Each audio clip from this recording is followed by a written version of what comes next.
don't know what story I want to tell or how I want to tell it, but I'd love to like collaborate some way in the future. And it's just like, all right, cool, let's do it.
Yeah, no injuries, you know what I mean?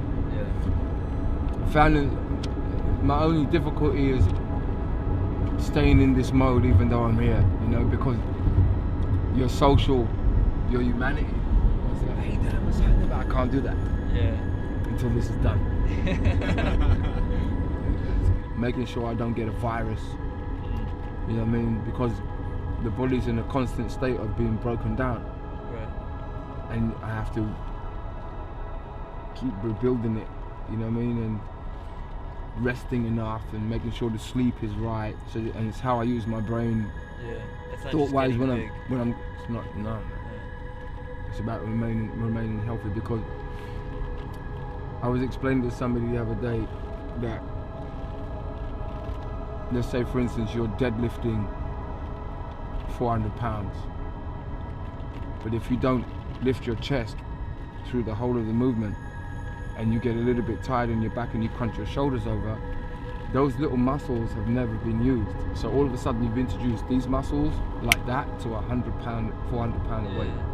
Everything breaks just because you change your posture. Yeah.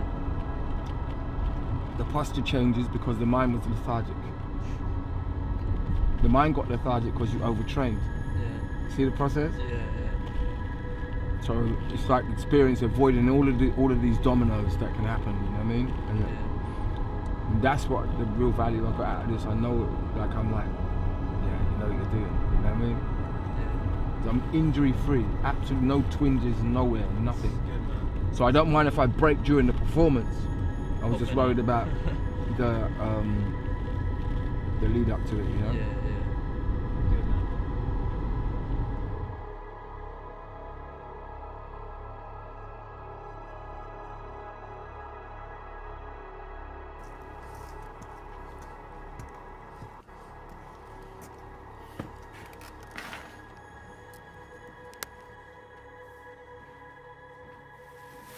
Is that parsley?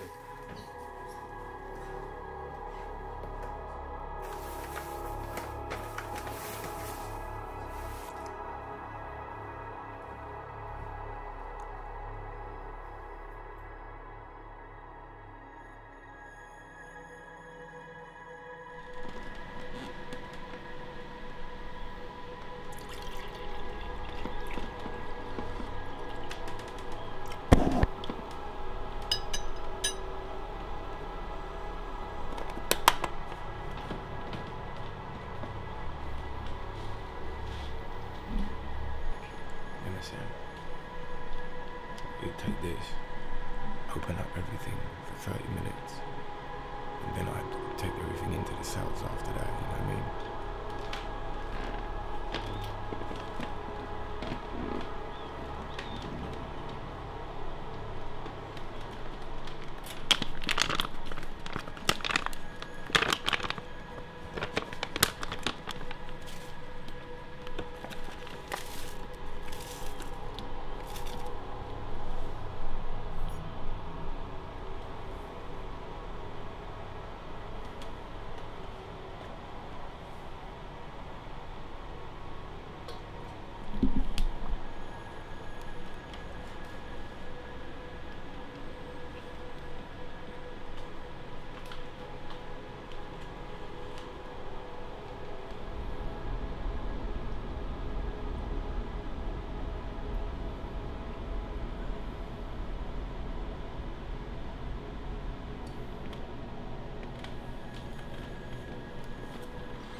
because it's like a door's been ripped open. Because the whole of this society is to create kufr. You know what I mean? Like, to close you, to cover you. Like, you know, like the suitcases covered in the cling film. It's like this inside your body. So even though you're eating, nothing penetrates, it comes out. So the brain, being intelligent, goes, you need to eat some more, but got no nutrients. Yeah, so you create a consumer society by that, by blocking. But that MSM is like a hack. It opens the door, you know.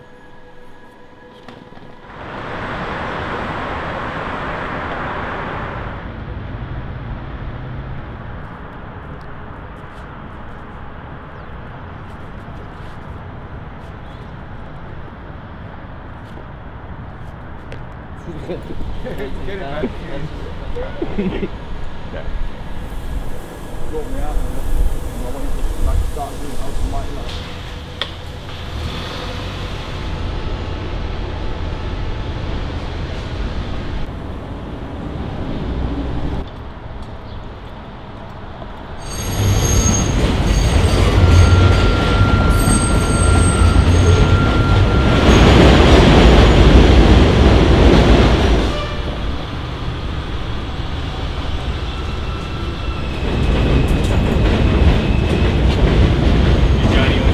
Shot of the, you know, that line on the tracks as the train's going on.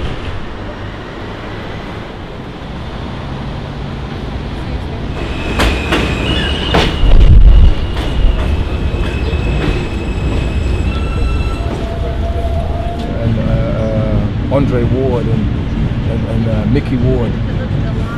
These guys.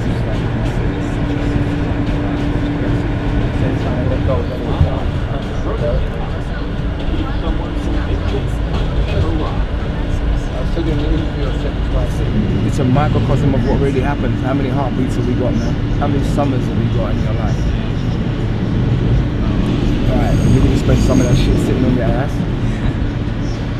Most people only have about 50 summers, man. That's a chokehold.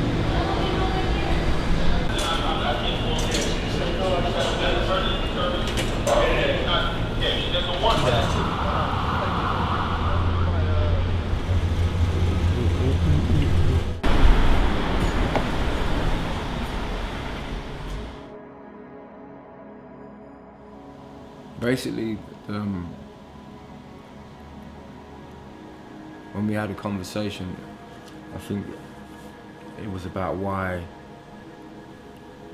do I train, and as we started speaking, there was more questions come up, like why am I studying nutrition so much and stuff like that. And then it surfaced at the beginning of the journey came when I was trying to self-help myself away from the idea of killing somebody, basically. And I was finding it very difficult because of the way my mind was constructed from young. And I got afraid because I was like, it became, all I could think of was different ways of getting at this person and ending their life. And then I was like alarmed at how I was sitting down preparing myself for life in prison, because the idea of killing this person at the time seemed to be the most important thing to me and the biggest achievement that would give me some sort of pleasure. Because all the heat is everything's leaving my body. Yeah, even if the environment in here feels hot alone. I feel cold.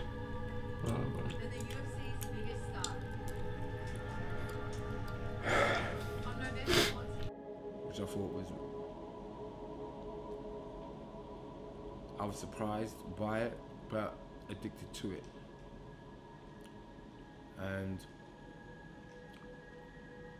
at the time, it was known by a few people that me and this person had problems.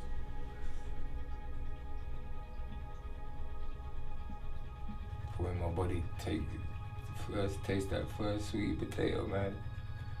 It's gonna go. Let's go. Water one. Yeah. And the water has two donated to two parts of the company.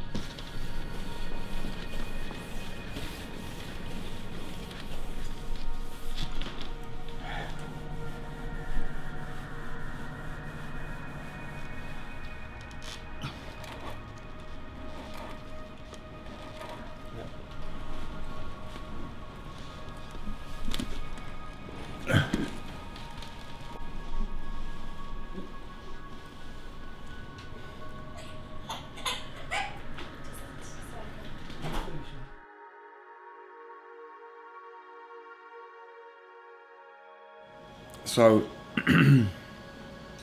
I knew that if I tried to touch the person at that particular time, that I would have been the #1 suspect. So my brain threw up this idea of leaving it for a few years so that there'll be more people in and out of this person's life and I wouldn't be #1 suspect, so to speak. But I was so impatient that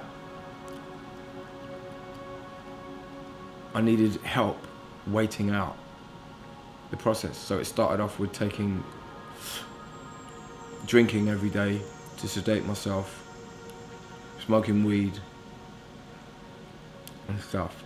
And then that made me weaker and stupid. So that wouldn't do. All right, hope everyone got a little bit of rest. Just wanted to chat a little bit while we have everyone here before we start moving in 100 different directions. In terms of wrapping out tonight, it's a little bit different, obviously.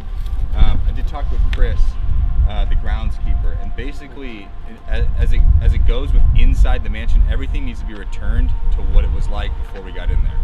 So, what that means is, and we have to have everything out by our hard out time at 7 a.m. So that means Rip and Electric and Art Department cannot be doing anything other than wrapping after 6 a.m. Does that make sense? They need an entire hour to get, because I think Art Department needs to put drapes back up, and we can roll up there. Let's make it happen.